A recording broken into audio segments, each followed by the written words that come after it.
Estatuto dos Servidores de Nilópolis, artigo 211 a 229. Título 6. Do regime disciplinar. Capítulo 4. Da responsabilidade. Artigo 211. Constitui infração disciplinar toda ação ou omissão do servidor capaz de comprometer a dignidade e o decoro da função pública, ferir a disciplina e a hierarquia, prejudicar a eficiência do serviço ou causar dano à administração pública. Artigo 212. Pelo exercício irregular de suas atribuições, o servidor responde civil, penal e administrativamente. Artigo 213. A responsabilidade civil decorre de procedimento doloso ou culposo que importe em prejuízo da fazenda municipal ou de terceiros. Parágrafo 1º. Ressalvado o disposto no artigo 41, o prejuízo causado à fazenda municipal poderá ser ressarcido mediante desconto em prestações mensais não excedentes da 10ª parte do vencimento ou remuneração, à falta de outros bens que respondam pela indenização. Parágrafo 2º. Tratando-se de dano causado a terceiros, responderá o servidor perante a Fazenda Municipal em ação regressiva, proposta depois de transitar em julgado a decisão de última instância que houver condenado a Fazenda a indenizar o terceiro prejudicado. Artigo 214. A responsabilidade penal abrange os crimes e contravenções imputados ao servidor nessa qualidade. Artigo 215. A responsabilidade administrativa resulta de atos praticados ou omissões ocorridas no desempenho do cargo ou função ou fora dele, quando comprometedores da dignidade e do decoro da função pública. Artigo 216. As cominações civis, penais e disciplinares poderão cumular-se, sendo umas e outras independentes entre si, bem como as instâncias civil, penal e administrativa. Parágrafo único. Só é admissível, porém, a ação disciplinar ulterior à absolvição no juízo penal, quando, embora afastada a qualificação do fato como crime, persista residualmente falta disciplinar. Capítulo 5. Das penalidades.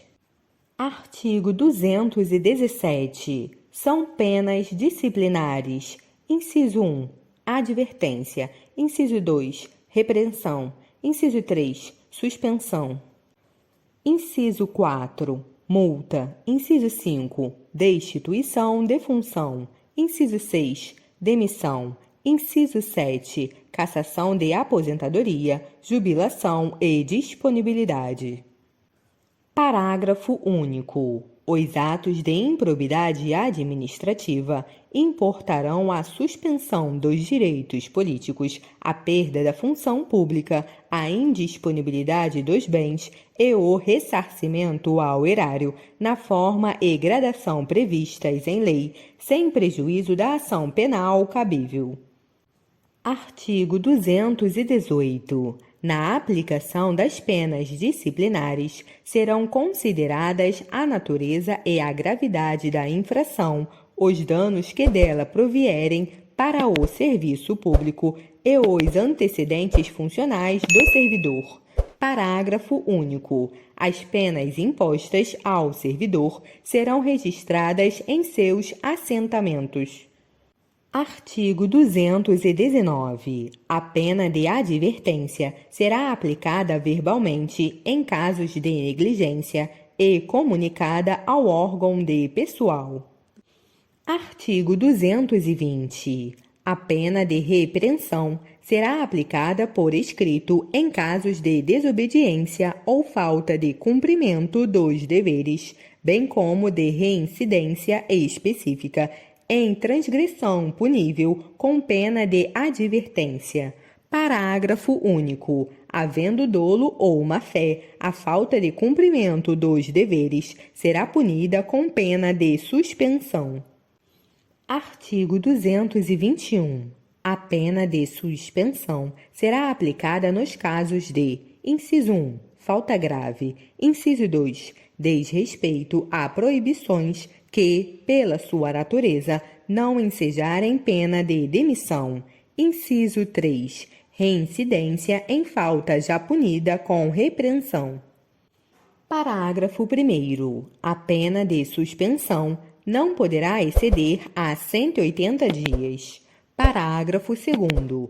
O servidor suspenso perderá todas as vantagens e direitos decorrentes do exercício do cargo.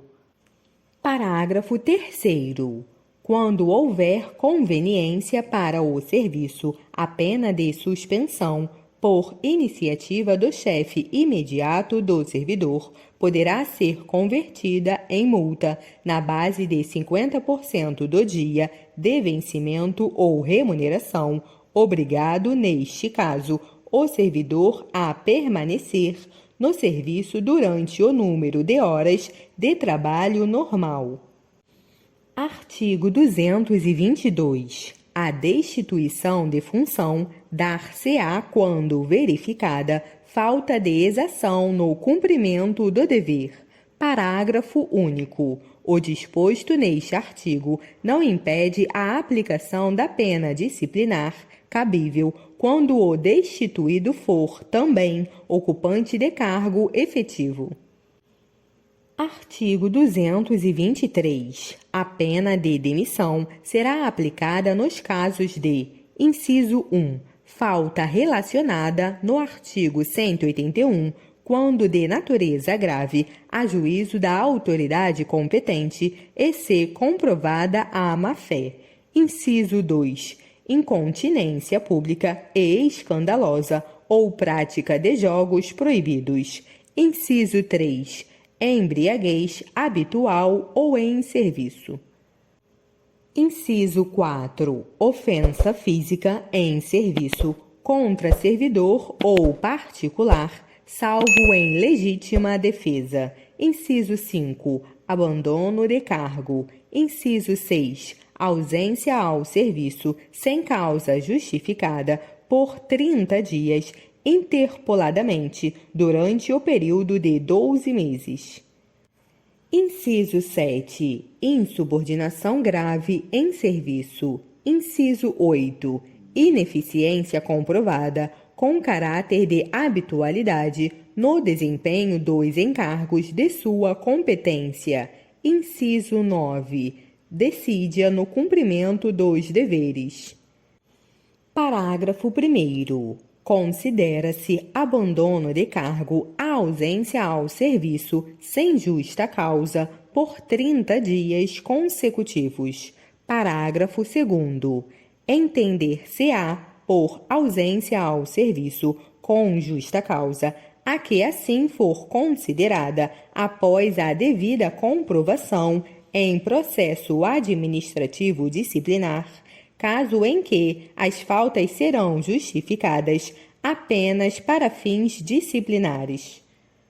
Parágrafo 3º. Será ainda demitido o servidor que, nos termos da lei penal, incorrer na pena acessória de perda da função pública. Artigo 224. O ato de demissão mencionará sempre a causa da penalidade.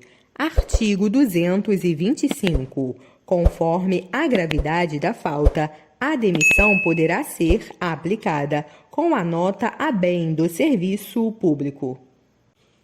Artigo 226. A pena de cassação de aposentadoria, jubilação ou de disponibilidade será aplicada se ficar provado, em processo administrativo disciplinar, que o aposentado, jubilado ou disponível. Inciso 1. Praticou, quando ainda no exercício do cargo, falta suscetível de determinar demissão.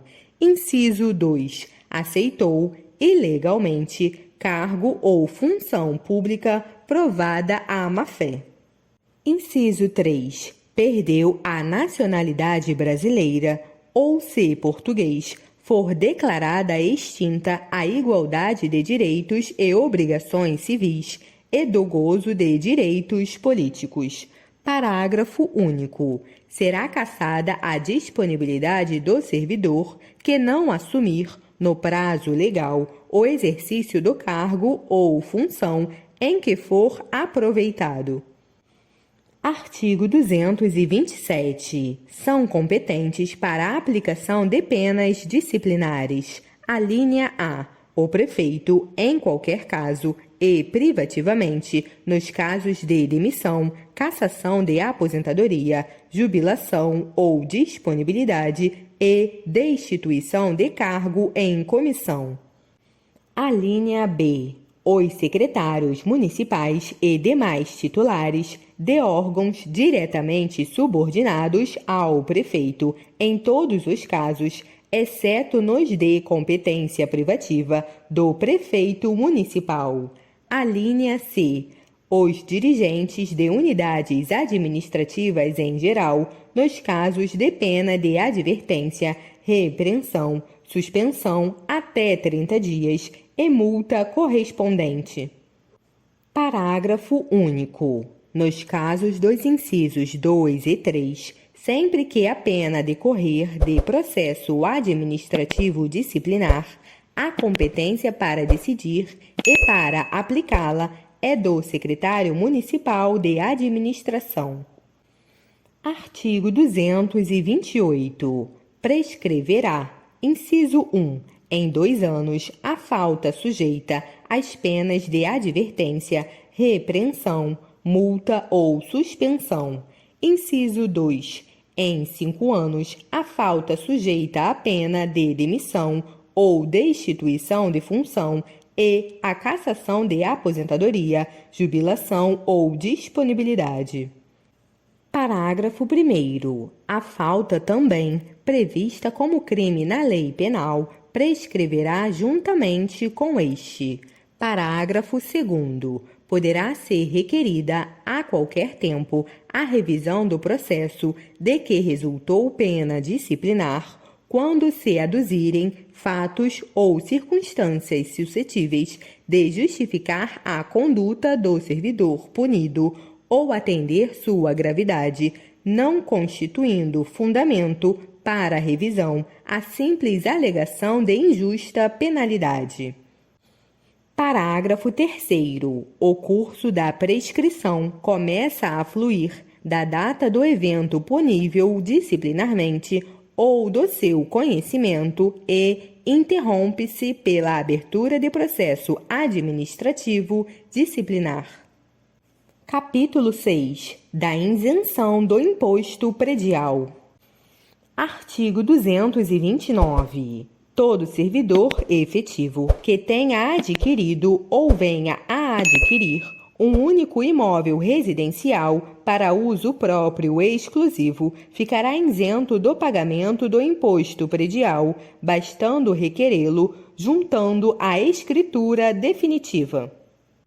Parágrafo 1º. Ocasionará a perda da isenção sobre o imposto predial o ato do cônjuge superstite contrair novas núpcias. Parágrafo 2º. É extensivo o benefício às construções realizadas na qualidade de promitente comprador, cessionário ou herdeiro.